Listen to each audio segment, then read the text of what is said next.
Could the play-in be any better than what it has been over these past couple of days? I mean, these games have been absolutely insane. And last night, the Warriors and the Clippers faced off. The Warriors beating the Clippers 126 to 121. And if you missed that game, I feel sorry for you because that was one game for the books. Steph Curry is one of the greatest showmen in basketball we have ever seen. When the pressure is high, when the moment is there, he is going to show up when it matters. He had an excellent game yesterday.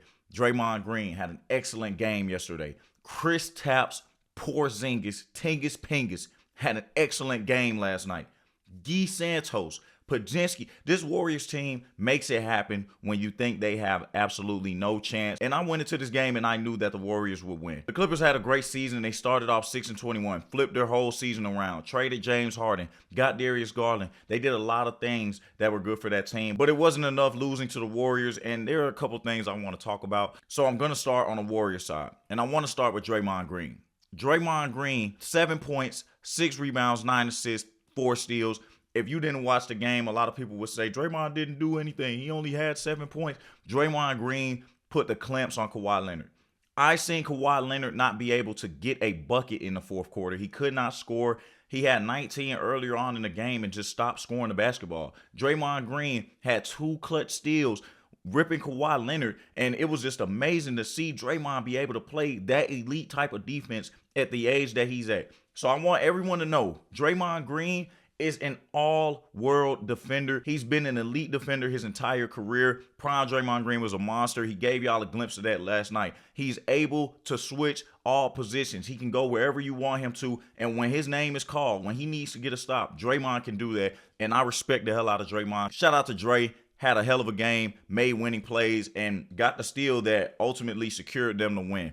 Kristaps Porziņģis, 20 points, 8 of 12, 3 of 6 from the field, 5 rebounds, 5 assists, 2 blocks. Kristaps was making big plays. He had a couple of putback dunks that were exciting, giving the team momentum. He was knocking down his shots. His threes were falling. They couldn't do anything with Kristaps Porziņģis. And shout out to Steve Kerr, because at the end of the game, Porziņģis was still killing the Clippers defense.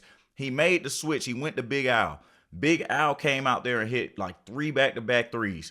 3 back-to-back threes, man. It was incredible. He went from one corner to the other corner to the left wing. It was just incredible to see Big Al come out and make those type of plays. And I mean, what do you expect? These two guys are champions. When they were with Boston, very key pieces with that team, and they haven't lost a step, making the right plays to get the win. Shout out to Brandin Podziemski, 5 of 11, 17 points, 2 of 7 from the 3. Really wasn't knocking down his 3-point shots, 5 of 8 from the line. Also missed a couple of free throws, but he did add 7 rebounds, was a plus 10 on the court. I just love the way that he played. He had a lot of energy. Gui Santos has been impressive all season. This is one player that has just improved every single game with the Warriors. And shout out to the Warriors, because although they don't have the best talent, it's like they always find a diamond in the rough. Like they always find a player who no one pays attention to. Nobody said Gui Santos' name before this season started, unless you were a true Warriors fan. And I don't even know if you were doing that around that time. So Gui Santos, just every single game, especially when the opportunities started presenting themselves, players started getting injured during the season, he had more minutes, he had more opportunities, and he took advantage of every single one. Last night he played a great game, 20 points, 9 of 13 from the field, 2 of 4 from the 3. Those were some big shots as well. 6 rebounds, 5 assists, 1 steal. Now he did have 5 turnovers. He was losing the ball. He was doing little moves. The ball was just slipping out of his hand. And I'm just like, oh my goodness, could we keep the turnovers in check? Because they needed every single possession. And surprisingly, the Warriors, a top 10 team in turnovers, their turnover rate is very low. They had 20 turnovers or something last night. When I checked, it was the third quarter. I think they had about like 18 turnovers. It was ridiculous. They had like 8 or 9 turnovers in the third quarter. And I was just so confused because this team takes care of the ball very well. But a lot of those turnovers were in non-Steph minutes, so I understand. But it was just sloppy basketball being played in the third quarter. And surprisingly, they made that fourth quarter run. And this is where I have to talk about Steph Curry. Now, Steph Curry, the ultimate showman, the light-skinned man. Steph held it down. 12 of 23, 35 points, 7 of 12 from the three-point line, 4 of 5 from the free throw line.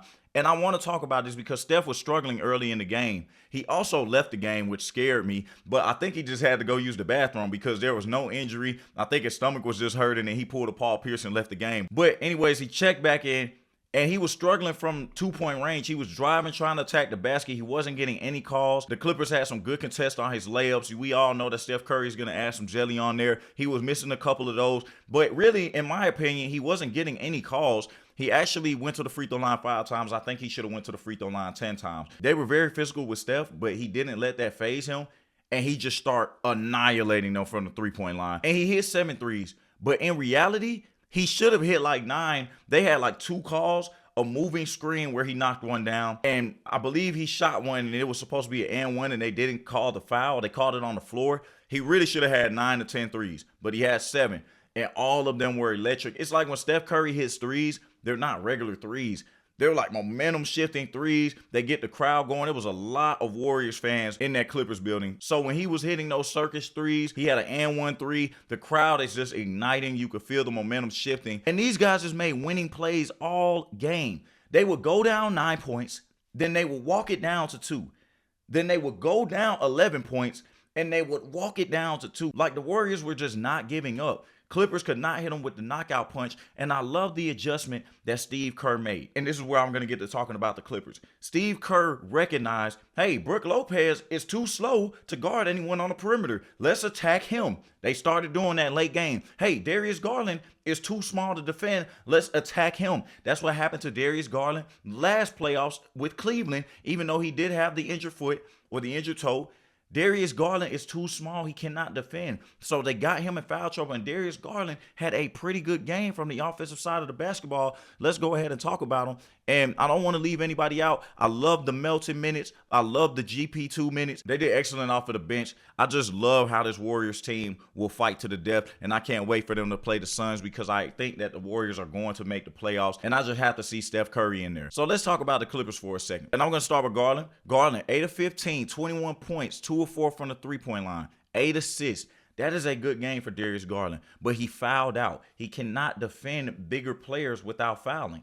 And that's a problem that the Clippers are going to have to address. But another problem that they're going to have to address, Brook Lopez. And although he's a pretty good paint defender, he cannot move his feet on the perimeter. Also, Brook Lopez, 17 points, 7 of 16. He was very efficient from inside the arc. Outside the arc, 1 of 6.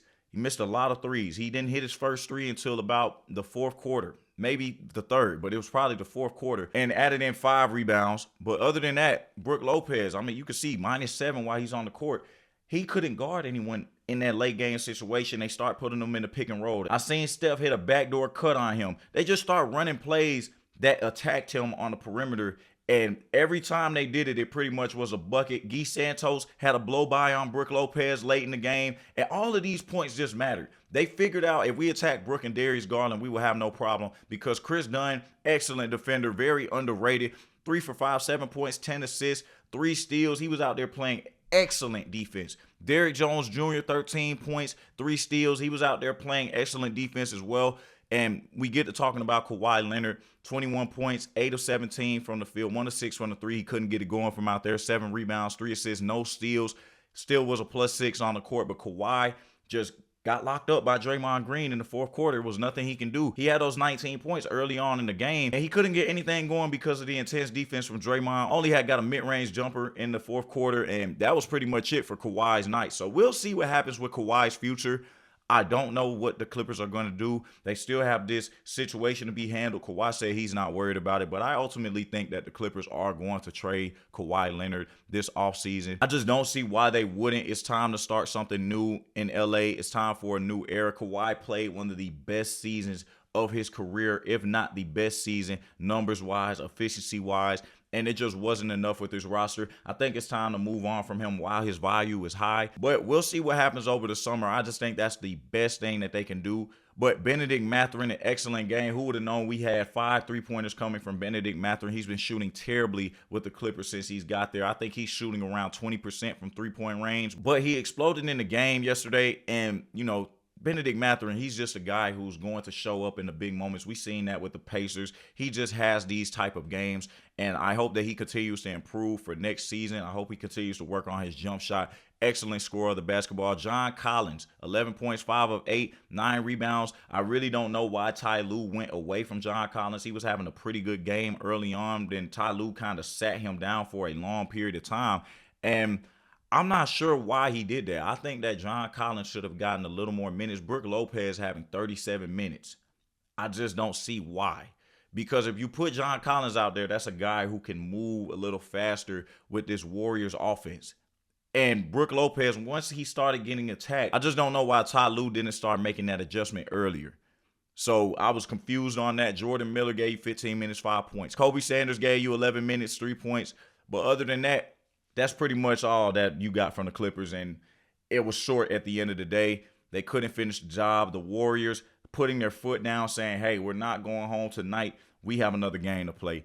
This was a very, very exciting game. The play-in was just such a good idea, y'all. I remember everyone was talking about this like it was going to be the worst decision that Silver has made. And it has turned out being one of the greatest decisions that Silver has made. I mean, these games are game sevens. They are intense. These teams know that they have nothing to lose. On Friday, we're going to get some good games, although Orlando. We're going to talk about that in another video, but just such a disappointing team, man. But on Friday, we're going to see some good games. The Hornets going against Orlando. The Suns going against the Warriors. I will be covering that. But just an awesome game. Just giving you guys some of my feedback of what I've seen. Just a great game. And, you know, shout out to the Warriors for sticking through it. Shout out to the Clippers for turning their season around, although it wasn't enough. Not a failure of a season. Now you just have to figure out some off-season moves. But other than that, I would love to hear what you guys think. Please leave a comment. I would love to talk basketball with you all. But until then, I'll see you next time. So God bless you all. It's your boy 100 Points, and I'm out. Peace.